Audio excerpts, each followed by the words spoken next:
Good evening, Dungeon Masters, I'm Baron Durop. Illusion magic in D&D gets a really bad rap. It's my guess that illusion spells have only survived through the 5 editions because the 8 schools of magic are designed to balance each other out like some kind of zodiac. But if this balance were truly the case, why does everyone reach for Fireball and not Major Image when they hit 5th level? It's not their fault, but few people seem to understand why illusion magic is more flexible and possibly better than the typical spell choices. For starters, D&D has explicit definitions for how magic spells interact with the game world. Fireball does 8d6 fire damage in a 40-foot radius, Fog Cloud obscures vision in a 40-foot sphere, and Wall of Stone abruptly erects its 100-foot barrier. And then there's Major Image, creating a 20-foot cube of whatever you want, as long as you don't touch it. Even if the spell had more tangible effects like Hold Person or Disintegrate, Major Image throws spell saves out the window. Instead, characters need to initiate and pass an investigation check to see through the spell's nonsense. In a system where almost every ability has clear triggering conditions and explicit effects, all of this illusion spell oddity completely bucks the status quo. Players and dungeon masters alike, by way of playing the game, develop an expectation of being told exactly what will happen when a spell is cast. So when these players encounter a spell like Major Image, it's hard for people trained in this established style of thinking to abruptly switch gears just for the sake of a few spells. The juice just isn't worth the mental squeeze.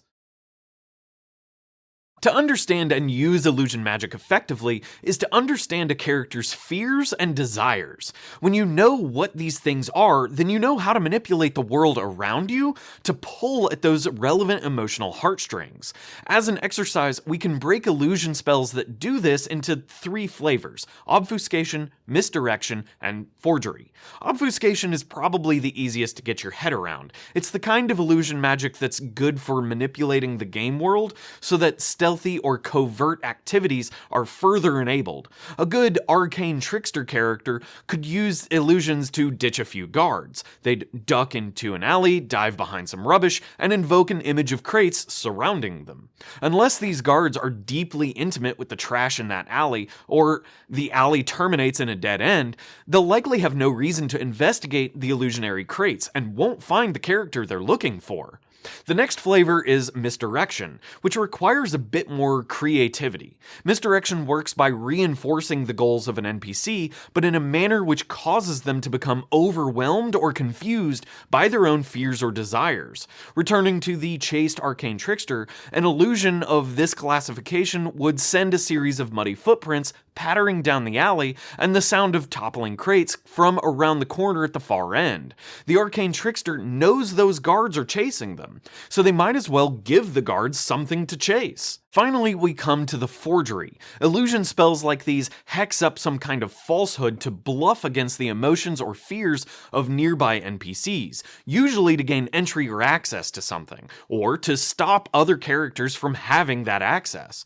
Do you need to get into a royal ball? A quick glance at someone else's invitation letter will teach you how to conjure up one of your own. Do you need to look more wealthy or intimidating than you actually are? Invoke half a dozen mercenaries, all decked in mithril armor, to follow you around. You can use these kinds of illusions to corral others in combat as well, by cutting off escape routes with illusionary walls, or even make-believe dangerous monsters. Nobody wants to run straight into a band of orcs after all.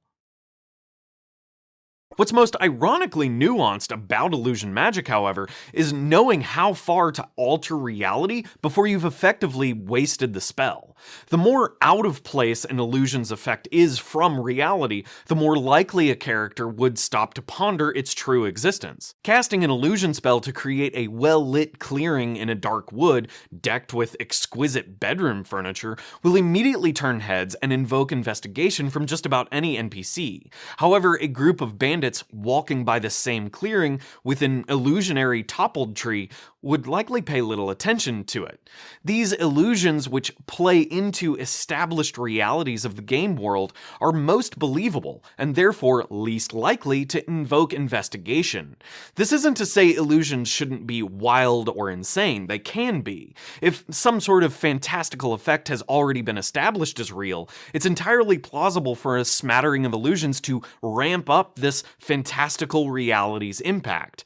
Setting off a few well-placed produced flames inside of a manor house lays the foundation for making the palace look like a flaming tinderbox for all its inhabitants. As the DM, it can be tough to understand when illusion magic should be investigated by your NPCs in a way that seems reasonable and fair to the players. It's good to discuss your thought process in the open as your NPCs make relevant investigation checks. If alert guards are carefully investigating a castle corridor, it makes sense that they would notice any stone wall or gargoyle that's suddenly out of place. They know their workplace layout like the back of their hand. Investigation checks in these circumstances will make total sense to your players when you explain the thought process. But what about a dragon locked in combat with your party? If the players invoke an illusory wall of stone, how can you tell if the dragon would identify it as fake? Remember, characters believe illusionary spell effects like from Major Image unless a character performs an investigation check while having a reason to do so. Assuming the dragon realizes the party's wizard is indeed a spellcaster, they likely have little reason to not accept the wall of stone cutting through the battlefield as reality. They will likely continue believing it is real until they hear sounds from the other side of it coming directly through the stone. The reason investigation checks are used for illusion and not perception or wisdom saves is because detecting an illusory effect as false requires an NPC to understand the nature of the universe and find inconsistencies in their reality when the spell is cast. A combatant's clank of sword and shield sounding off through an illusory brick wall might be enough to tip off intelligent but duped combatants on the other side. So keep in mind the realities in which your illusion exists, and be open with your players as you work through this reality-based thought process. Further, explain to your players which actions they want to take that would likely cause undue NPC curiosity to a player's illusion spell. Ironically, you can use this metagaming conversation around the illusion magic as a tool to build trust between yourself and your players while working through these spell effects on the game world. So get into the art of improv and give this illusion magic a try. Encourage your players to do so as well. They might be surprised how many problems they can solve with it, even if it's not rolling 8d6 fire damage and saving for half. Thanks for watching, Dungeon Masters, and until next time, good night.